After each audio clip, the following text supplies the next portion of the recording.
이 거룩한 영적인 시간인데요. 아침 지금 시간이 많이 지났기 때문에 짧게 말씀을 드리고 마무리를 해야 될 것 같습니다. 제가 준비한 내용은 평상시에 우리 재림교회 신자들과 함께 나누고 싶었던 이야기인데요. 지난번 우리 이영재 사모님께서 제가 강의하는 내용을 들으시고 요청하셔서 이 내용을 좀 하면 좋겠다 생각하고 준비를 했습니다마는 보시는 것처럼 재림교회 선교 패러다임 정립을 위한 12가지 질문 이렇게 되어 있습니다. 12가지 질문이니까 질문이 많죠. 하루에 하나씩 이렇게 하더라도 12일 정도 해야 될 내용인데 제가 마음으로는 한 번에 6개를 할 수 있을까 이런 생각을 하고 제가 접근했습니다마는 아침 시간에 그렇게 할 수 있을까 지금 고민하고 있습니다. 지금 보시는 것처럼 우리가 잘 아는 내용들의 질문들이 보입니다. 첫 번째는 신학적으로 우리가 얼마만큼 성경에 대하여 확신을 가지고 있는지, 또 우리가 믿고 있는 하나님이 어떤 분이신지, 또 교회가 어떤 역할을 부여받았는지 등등 이런 것들은 신학적인 질문이라고 말할 수 있겠죠. 그래서 신학적인 질문과 관련해서 재림교회는 대쟁투 세계관을 가지고 있는데 과연 이 선악간의 대쟁투라고 하는 쟁점에서 선교적 그 의미는 어떻게 발견할 수 있을까? 오늘 이거 하나만 하면 될 것 같습니다. 두 번째, 재림교회 신학에서 십자가 중심의 신학의 대쟁투적 의미가 무엇일까? 일단 질문만 보겠습니다. 내용이 뒤에 있지만요. 세 번째는 재림교회는 부활신앙에 대하여 어떤 의미를 부여해야 하는가? 저희가 부활절은 지키고 있지 않지만 예수님의 부활은 성경에서 우리 복음을 가장 중요하게 만드는 것들이죠. 제자들도 부활을 전하다가 투옥당했습니다. 그런데 저희들은 부활 이야기를 많이 하지 않습니다. 장례식에 가서나 이야기하지 예수님의 부활이 현재의 삶 가운데에서 끊임없이 매일 부활하는 것들을 잘 생각하지 않는 경우가 있습니다. 네 번째는 하나님의 나라를 기다리고 있는 재림교회 신자들인데 과연 하나님의 나라는 언제 시작된 것인가 라고 하는 것을 다시 한번 짚어보는 게 필요하다. 이미 말씀드릴 수 있겠습니다마는 하나님의 나라는 예수님의 등장과 함께 예수님의 초림과 함께 시작된 것이에요. 우리가 기다리고 있는 나라, 영광의 나라도 있지만은 하나님의 나라는 예수님께서 사부검서를 통해서 자주자주 설교하셨는데 그 나라는 어디에 있는 나라입니까? 우리 마음에 세워지는 나라죠. 마음에 세워진 은혜의 나라가 세워진 사람들이 영광의 나라를 기다리는 것입니다. 그 다음에 다섯 번째는 우리가 재림의 시간을 당길 수 있을까? 우리가 종종 뭐 야영회라든지 캠프 하면은 예수님 오십니다. 준비합시다. 그리고 또 어떤 캠프를 하게 되면은 한 해 예수님의 재림이 가까워졌습니다. 뭐 이렇게 이야기하고 또 대총회가 있을 때마다 이번 대총회는 마지막 이 지상에서 보내는 대총회가 되도록 그렇게 하면 좋겠다. 이렇게 염원을 하는데 과연 우리가 어떤 인간의 생각으로 예수님의 재림을 당길 수 있을까? 예, 마태복음 28장에 약속했기 때문에 그렇게 해왔지만요. 그다음에 여섯 번째, 새 천사의 기별이 핵심인 하나님께 영광을 돌리는 의미가 무엇일까?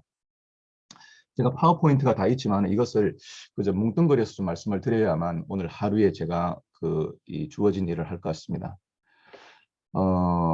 먼저 그다음에 이제 내일은 선교적 교회와 관련된 질문을 할 것인데요. 신학적으로 얼마만큼 확신을 갖느냐에 따라서 실천적으로 우리가 확신을 가지고 방법론적인 변화가 생길 게 있어요. 그래서 교회는 지역사회에 어떤 관계를 가져야 하는가, 선교하고 선교 활동들을 좀 구분할 필요가 있다. 무슨 말인가 하면은 하나님께서 선교하시는 건데 최초의 선교사는 하나님이시죠. 예수님을 보내시고 성령을 보내시고 그런데 우리는 하나님이 하시는 선교를 바라보는 선교적 상상력, 선교적 그 시각을 갖지 못한 채 우리가 선교해야 한다, 또 교회를 위하여 사람들이 많이 오도록 초청해야 한다라고 하는 것에 포커스가 맞춰져서 우리가 시각을 잃어버리게 되면 이 가슴 뛰는 선교 활동의 진정한 의미를 느끼기 어렵다. 그 다음에 세 번째, 일상에서 어떻게 선교할 수 있을까? 자, 오늘부터는 이제 마스크를 한국에서는 지금 외부에서 벗게 되어 있습니다.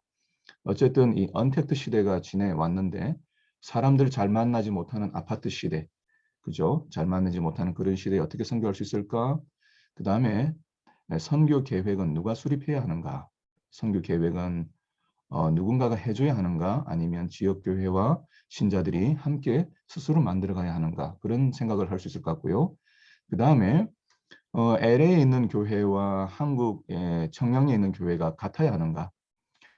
인도에 있는 교회와 그 다음에 몽골에 있는 교회가 같을 수 있는가? 교회 예배 시간이라든지 교회의 어떤 건축 양식이라든지 이런 것들이 같을 수 있는가? 뭐 이런 제목들을 같이 한번 생각해 보겠는데요. 여러분에게 도움이 되겠습니까? 예, 질문이 많기 때문에 제가 이 전반적으로 있는 이 신학적인 질문을 가지고 잠깐 말씀드리도록 하겠습니다. 분주한 시간입니다. 아침 시간인데 마음을 좀 내려놓고 조금 늦었지만 시작해 보겠습니다.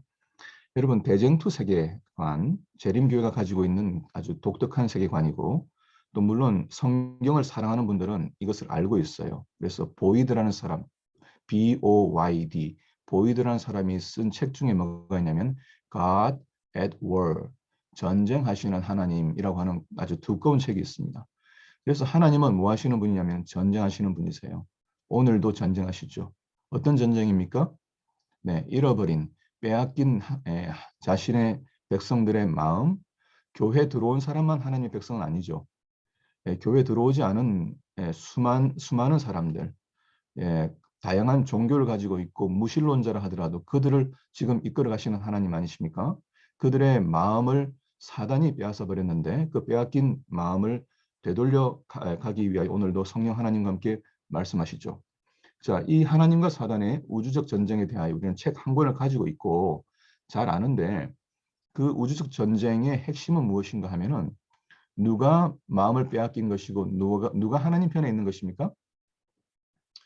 예, 자기 자신을 가장 삶의 높은 것으로 여기는 사람, 이 사람이 뺏긴 것이죠. 교만이죠. 예, 오늘도 우리가 기도하면서 하루를 시작하는 이유가 무엇입니까? 바로 하나님 대신 내가 그 삶의 주인이 되지 않겠다고는 결심을 아침에 하고 시작하는 것이죠. 자, 성소의 제도. 우리가 잘 알고 있는데 성소 제도가 중요한 이유는 무엇인가 하면은 하나님께서 나라를 하나 세우셨어요. 아브라함을 통하여 나라를 시작하셨는데 왜 그러셨어요? 예, 이미 아브라함이 있던 나라 당시에도 여러 나라들이 있었고요. 창세기 12장, 10장 그 노아 홍수 전후를 보시면은 예, 그 여러 셈, 함, 야베스 족보들이 나오는데 여러 민족들을 구원하시기 위하여 이미 나라로 민족으로 예, 분열되어 있는 여러 이 하나님의 백성들을 구원하기 위하여 하나님께서 똑같이 나라를 세우시는 거예요. 나라를 세우시는데 그 나라가 어떤 나라입니까? 나라의 통치 방법이 전혀 달라요. 다른 나라의 왕들은 왕을 중심으로 피라미드를 만들고 그 다음에 가장 높은 곳에 있는 사람, 낮은 곳에 있는 사람 이렇게 나누지만은 그러나 하나님의 나라는 성소 제도를 통하여 뭘 보여주신 거예요? 전혀 다른 통치 방법. 왕이신 하나님이 어린 양으로 희생당하여 사람을 위하여 무엇이든지 내어주시는 생명을 주시는 그 통치 방법을 보여주신 것이에요. 저희가 교회를 사랑하는 이유가 무엇입니까? 저희가 하나님을 사랑하는 이유가 무엇이죠? 그것은 우리가 살고 있는 나라가 또 우리가 섬기는 이 주군이 얼마나 좋은 분인지를 알고 있기 때문이죠. 이 주군은 우리를 위하여 무엇이든지 희생하실 수 있는 하나님이시거든요. 그 다음에 우리가 이제 성경에서 두 번의 성전 정결 하시는 예수님의 모습 보시죠? 초기 한번 하시고 마지막 성전 입성하시면서 예루살렘 입성하시면서 성전 정결 행동을 하십니다. 우리가 이 말씀이 잘 이해되지 않지 않습니까? 예수님이 어떻게 이렇게 분노하시고 채찍을 휘두르실까? 그것은 뭐죠? 예, 이 지상 위에서 하나님의 나라와 하나님의 성품을 드러내는 가장 중요한 두 개의 단위가 있다면 하나는 가정이고 하나는 교회죠. 왜냐하면 시스템이 달라요. 세계는 무엇을 얼마나 기여했는지에 따라 가지고 월급을 주거나 보상을 주는 시스템이라면 예수님의 삶을 통하여 우리에게 보여주신 하나님의 나라는 보상과 전혀 상관없죠. 우리의 노력과 전혀 상관없죠.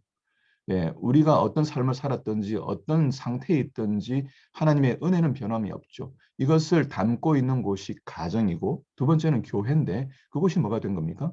예, 거래하는 곳이 되었어요. 예, 장사하는 곳이 되었어요. 그러니까 하나님의 유일한 희망으로 세워진 교회가 거래적인 방식으로, 예, 상업적인 방식으로 자신의 영광을 위하여, 인간 자신의 어떤 이 그 기복 신앙, 기복을 위하여, 우리 가족의 건강을 위하여, 그저 예, 내가 가지고 있는 문제들을 해결하기 위하여 예배를 드리고 기도하는 행위로 전락해 버린 교회를 향하여 레스피미, 이것은 하나님께 대한 모독이다라고 뒤집어 엎으신 거죠. 그러니까 오늘 우리의 신앙을 점검해 봐야 되는데 대정투 신앙에 있어서 뭐 예를 들어 선교도 마찬가지예요. 우리 교회에 많은 분들이 오시면 좋겠다. 또 우리 교회가 더 큰 교회가 되면 좋겠다. 제가 최근에 이 강남에 있는 모 교회, 예, 강남에 있는 모 교회의 새벽 기도회를 보는데요. 정말 깜짝 놀랐습니다. 제가 이제 단상만 보다가 예, 그 모여 있는 분들을 보니까 정말 콜로세움이더라고요. 콜로세움. 야, 대단하다. 정말 저런 교회 저렇게 사람들이 모여서 아침에 새벽 기도하는 이 한국에 희망이 있다. 이런 생각을 하면서도 동시에 재림교회 목회자들이 모두가 다 대형 교회를 꿈꾸고 모두가 다 그런 큰 어떤 엄청난 이 카리스마 넘치는 그런 것들을 만약 꿈꾸고 살아간다면 우리 교회는 과연 건강한 것인가? 그런 질문을 해보게 되었습니다. 왜냐하면 교회의 기본적인 단위는 뭐니까요? 가족이니까요. 코로나 시대에 저희가 배운 게 있습니다. 우리가 다니는 교회의 교인 수가 얼마였는지, 우리가 가지고 있는 재정의 규모가 얼마인지 아무것도 아니라는 거예요. 이게 한 방에 코로나 같은 것으로 한 방에 깨어지는 시대에도 교회의 생명과 가치를 가지고 있는 것은 가정이다. 가장이 이 제사장이 되고 모든 사람들이 이 자신의 신앙을 스스로 책임지며 적은 그룹들을 위하여 이렇게 예, 서로가 서포트되는 사실 그 일을 할 만한 것이 저희들에게 주어진 분기시고 그릇이거든요. 그래서 이제 이 성전 정결 사건에서 우리는 대정토 차원에서 보는 것입니다. 하나님과 사단 사의 전쟁에서 뭡니까? 예, 하나님의 통치의 중심인 성전, 성소, 교회가 거래적 모습으로 되었을 때 예수님께서는 이것이 뭐예요? 종말 사건이에요. 자, 뭐가 종말이냐? 뭐가 세상의 끝이냐? 사람들이 자신의 영광을 위하여, 자기를 위하여 모든 일들을 도모하게 될 때 그 동기는 잘 누가 보지 못해요. 근데 주님은 보시는 거죠. 예, 뭐 목회자도 마찬가지예요. 목회자도 잘못하면 뭐예요? 예, 내가 얼마나 다른 내 동료 목회자들보다 더 뭐 이렇게 영향력 있는 목회자 될까? 이런 생각에 사로잡혀서 또 하루를 살아갈 수가 있는 거죠. 얼마든지 누구에도 예외가 되지 않는 것이죠. 자, 그다음에 성만찬 예식 얘기합시다. 성만찬 예식 보시면 여러분 교회에서 성만 예식 하시는데 예, 의식으로 우리가 많은 것들을 기념하고 합니다. 뭐 아시는 것처럼 겸손 예식이라 이름 붙여졌어요. 자, 이 예식 여러분 하실 때 중요하십니까? 아니면은 그저 하라고 하니까 하십니까? 이게 대정부 차원에서 얼마나 중요한 예식입니까? 사단은 스스로 높여 하나님보다 보좌를 높이려고 했지만 예수님은 보좌를 버리시고 이 땅에 오셨습니다. 하나님 나라의 성격을 보여주신 것이죠. 자, 지금 우리가 서로의 발을 씻긴다. 세중 예식을 할 때, 세중 예식 할 때 발을 씻긴다고 하는 의미는 무슨 의미입니까? 사단의 정신과 세계를 정면으로 도전하겠다고 하는 것입니다. 우리가 서로의 발을 씻기며 무릎을 꿇고 누군가 앞에 서 있을 때에 그것은 뭐죠? 단순히 내가 겸손하게 살겠습니다. 나는 겸손한 삶을 선택했습니다. 이게 아니라 우리의 마음을 시시각각 붙잡아 오는 사단의 정신을 정면 공격하고 대결하며 선전포고를 하는 것이 뭡니까? 세종예식이죠. 그러니까 우리의 예식 가운데 엄청난 것들이 들어 있습니다. 성만태식 마찬가지입니다. 자, 성만태식 우리가 많이 하고 있는데 떡을 떼고 그다음에 포도즙을 마십니다. 왜 그렇게 하죠? 예수님의 죽으심과 부활을 그 희생을 기념하는 것이라고 우리가 다 알고 있지만은 사실은 이 말씀은 굉장히 단순해요. 예수님의 살과 피를 먹고 마실 때에 주님이 어디 들어오시는 겁니까? 우리의 마음의 왕국의 왕으로 주인으로 들어오시는 것입니다. 그런데 이 성만찬 예식은 언제 하는 것입니까? 분기 한번 하는 게 아니라 시대 소망, 성만천지식에 관련된 말씀을 읽으시면은 우리가 성령께서 우리 마음에 들어오시게 되면 우리가 먹는 매 끼, 매 식사가 성만천지식 된다. 그렇게 와이프님 말씀하셨어요. 그러니까 우리가 먹지 않고는 마시지 않고는 살 수 없는 사람들이기 때문에 오늘 아침도 물을 마시고 그다음에 떡을 뗄 겁니다. 그렇게 할 때마다 뭘 기억하는 겁니까? 우리에게 생명을 주시고 우리의 호흡을 쉬게 하시는 분, 그분은 우리 안에 거하시는 왕이신 예수 그리스도, 그분이 나의 왕이십니다. 라고 하는 것을 고백하는 시간이기 때문에 식사하기 전에 식전 기도를 하는 이유가 그렇게 해야만 하기 때문도 아니고 그렇게 하지 않으면 불경하기 때문도 아니고 그 순간에 뭐 하기 위함입니까? 우리 마음에 거하시는 하나님이 오늘 하루의 삶 가운데도 왕이 되시도록 하는 그런 시간이 식전 기도가 아니겠습니까? 그러니까 우리 신앙에서 사실 모든 교훈들은 매우 단순하게 우리 가까이 와 있습니다. 우리의 리추얼, 의식으로, 예전으로 다 와 있습니다. 하지만 이것이 형식화된 것은 무엇인가 하면은 대쟁투 세계관에서 이야기하고 하자는 그 주제를 우리가 잠깐 잊어버리기 때문이죠. 하나님께서 우리 안에 거하신다고 하는 것, 하나님이 우리의 왕이시라고 하는 것, 지금도 하나님께서는 온 세계를 통치하신다고 하는 것, 그것을 기억하기 위하여 주신 많은 것들이라고 하는 것이죠. 자, 요약하면서 제가 주기도문 말씀드리겠습니다. 주기도문이요. 여러분 이제 우리가 예배를 마칠 때에 주의 기도문을 많이 그 암송 기도하시면서 마무리하시는데 요즘 많이 하십니까? 여러분 주기도문이 중요합니까? 근데 우리가 많이 하지 않는 것 같아요. 예배를 드릴 때마다 주기도문을 사용하지 않는 것 같아요. 주님이 가르치신 기도를 하지 않는 것 같아요. 왜 그러냐면 그 의미를 잘 모르기 때문이죠.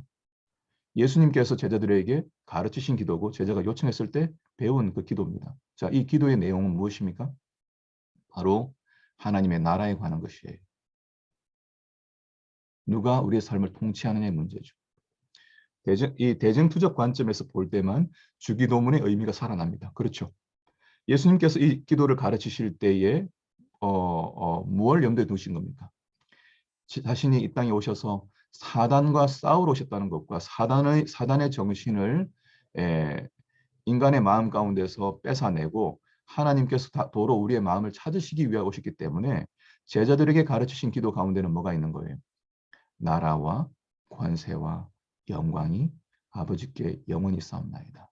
그리고 말씀하시기를 나라가 임하시오며 이렇게 기도하도록 하신 것이죠. 그래서 오늘 저는 이제 수업 시간에 가능하면 학생들과 함께 마지막 기도를 이 주기도문으로 하려고 합니다. 왜냐하면 이 기도만큼 좋은 게 없어요. 이 기도만큼 중요한 게 없어요. 한번 생각해 보세요. 하늘에 계신 우리 아버지시여. 그분이 우리를 통치하신다는 것이죠.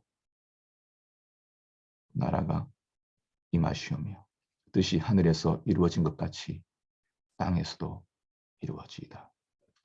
그러나 하나님은 우리가 살아가는 일상의 삶 이것을 무시하지 않으시고 일용할 양식을 위하여 기도하게 하시고 하나님 나라로 살아가게 하시고 우리에게 죄 지은 자를 사하여 주고 또 악에서 구하도록 기도하고 그렇게 함으로써 사단의 권세에서 벗어나도록 하신 것 아니겠습니까?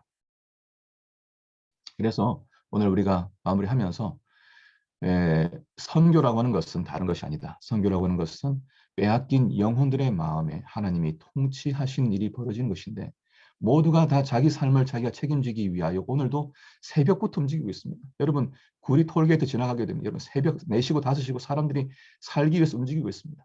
그러나 살게 하시는 분은 하나님이시고 오늘도 햇빛과 비를 내리시는 분이 하나님이신 것을 기억하고 마음에 주님께 기도하는 마음으로 하루를 시작하는 사람들이 되는 것. 이것이 신앙이고 또 그렇게 하도록 초청하는 것이 선교라면 우리 이웃들에게 힘들어하는 이웃들에게 또 실망하고 있는 우리 자신들에게 하나님이 살아계신다라고 하는 것으로 우리가 용기를 얻을 수 있을 것이라고 생각합니다.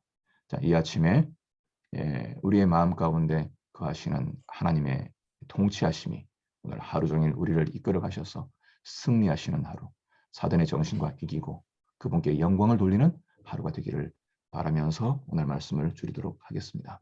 아멘. 감사합니다.